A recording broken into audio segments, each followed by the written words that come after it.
One day my roommate and I got it in our heads to do some ether. He had taken 100 milliliters pure diethyl ether from his college chem lab.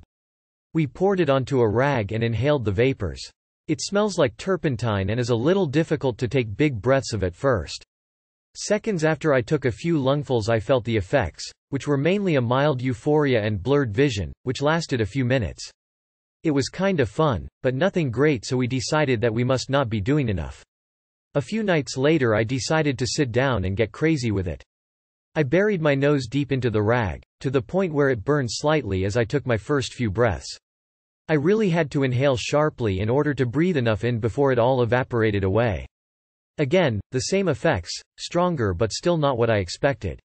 I figured I might as well huff the rest, have a few cheap thrills, and be done with it.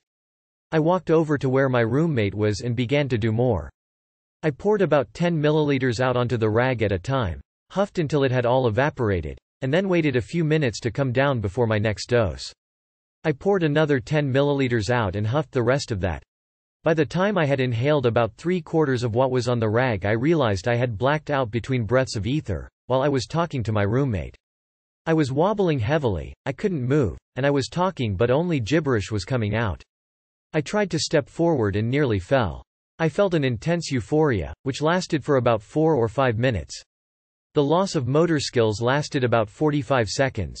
I continued to do more, taking a few breaths of ether every 5 minutes, or whenever the euphoria started to wear off. Each time I got the euphoria back, but I never lost my motor skills or blacked out again. The desire to do more immediately was pretty strong but went away a few minutes after the effects wear off. It was a fun experience once I finally went all out and did enough. The smell is terrible, and it lingers slightly for the rest of the night, but it's worth it if you can inhale enough to get to that second plateau.